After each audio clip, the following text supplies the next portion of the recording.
This is Showtime Sean Porter, and you're watching Dante's Boxing Nation. I'll tell you what, you're watching Dante's Boxing Nation. Dante's Boxing Nation. Tune in. This is Dante Williams, and you're watching Dante's Boxing Nation. Dante's Boxing Nation, what's going on, guys? First things first, I want to give a shout out to all the boxing fans that showed up at the Box Fan Expo this past weekend out here in Las Vegas, and a lot of the fans that came over and showed me love for my channel, for my work on BoxingTalk.com. I really appreciate it.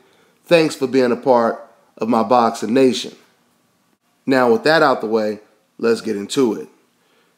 You know, in the sport of boxing, we often hear casual fans talk about how it's more important for a fighter to look entertaining than it is for him to actually win. Would it surprise you if I told you that that's some bullshit?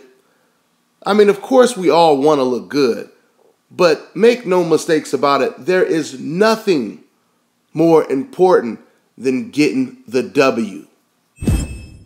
And if you look at these two fighters' reactions right here after their fight, it proves just that.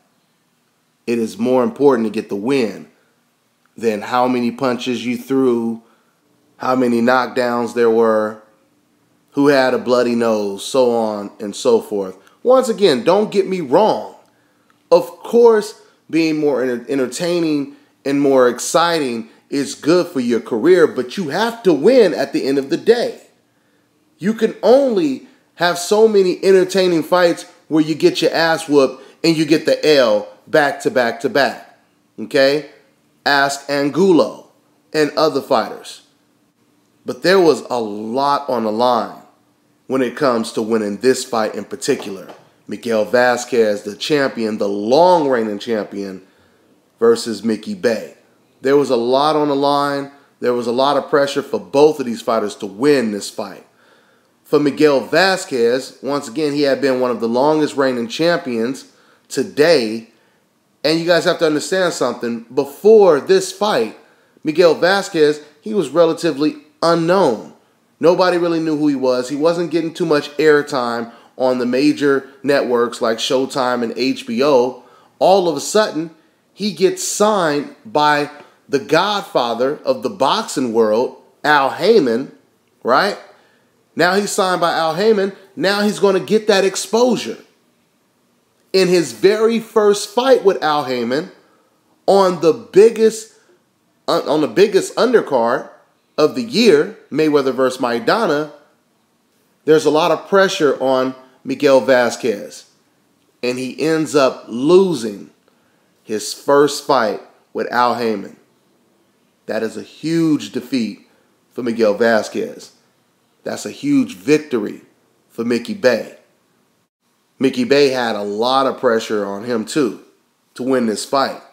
When you think of the crushing upset loss that J. Leon Love suffered a couple weeks ago, it puts a lot of pressure on the TNT brand, because then you have a lot of critics, you have a lot of fans saying that, you know, the TNT fighters, they're overrated and so on and so forth. Mickey Bey, he had to come out and he had to show and prove.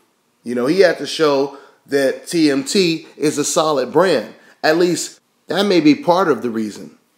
But we all know that it's more important for Mickey Bey to get that win for himself over anything else.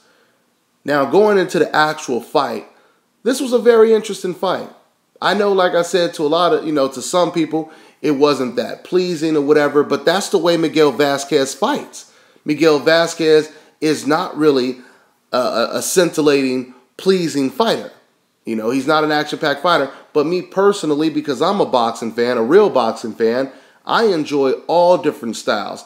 I actually enjoyed watching this chess match in this fight. I love watching both of these fighters trying to figure each other out, okay?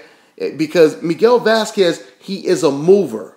He constantly moves in the ring, constantly moves. But what was interesting in this fight is Mickey Bey, he didn't really charge after Miguel Vasquez. He just stayed in the center of the ring. So he didn't have to really chase Miguel Vasquez. Therefore, Miguel Vasquez, he couldn't really move all around the ring as much as he wanted to because Mickey Bey, he refused to chase him. He would just stand right in the center of the ring. Okay? Now, I thought the first 2 rounds, it looked like Miguel Vasquez was going to outbox Mickey Bey pretty easy. It looked like Mickey Bey was just a sitting duck in those first 2 rounds because, Miguel Vasquez, he kept circling. And Mickey Bey, he would never cut off the ring. He would just circle. He would continue to follow Miguel Vasquez as Miguel Vasquez would continue to circle. And Vasquez, he was dropping a couple jabs. He would drop a couple lead hooks. So the first 2 rounds I gave to Miguel Vasquez. But then all of a sudden, in the 3rd round, there was a change. All of a sudden, Mickey Bey, he started landing his double jab. He started countering with quick combinations. And Miguel Vasquez, he started to, it looked to me, almost lose a little bit of confidence in what he was doing. Because then Miguel Vasquez, he went from jumping in and out like he always does to then doing somewhat of a Klitschko type of tactic, which is punch and grab. That's what Vasquez started to do. And he was doing that because he was trying to avoid the quick counter attacks by Mickey Bey. You know, I interviewed Mickey Bey before this fight, and Mickey Bey has said, I ain't never been outboxed before, amateur or pro. So for the first time, Miguel Vasquez may have been in the ring with a guy who can box just as well as him or maybe even better. Okay? Clearly, I thought that Mickey Bey, he had the better speed. He had the more fluent combinations in the ring. And Miguel Vasquez, like I said, he had a lot of problems dealing with him. Now, once again, I told you already, I thought Vasquez won the first 2 rounds, but credit goes out to Mickey Bey because he did adjust. This fight was very, very close, okay? The fight could have, it seemed to me the fight could have went either way.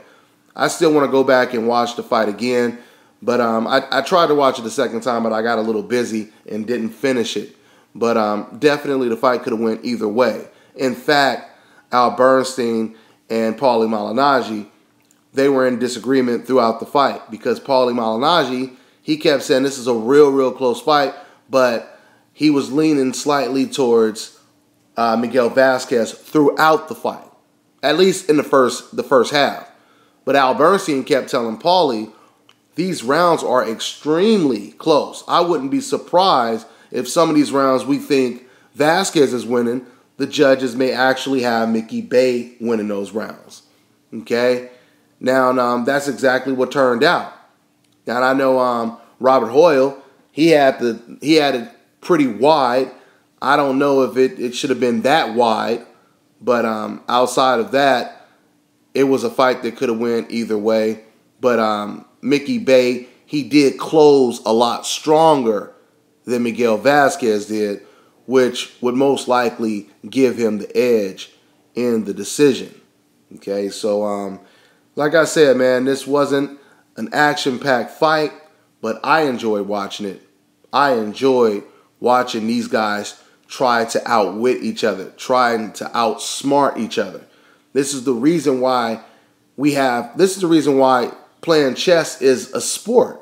You know, it is a serious sport that people invest in. And it draws crowds. It draws huge crowds. It has it draws a lot of fans to the sport because people like to see competitors outthinking each other. Miguel Vasquez, who is a huge mover in the ring, he's used to frustrating the hell out of you with his foot movement. And he's a very good boxer, very good boxer. I mean, this is not the end of Vasquez. He'll come back and give somebody else a problem, I'm sure of it. But in this fight, he wasn't really able to do a lot of foot movement because Mickey Bey, he wasn't really falling for the okie doke, or at least not completely.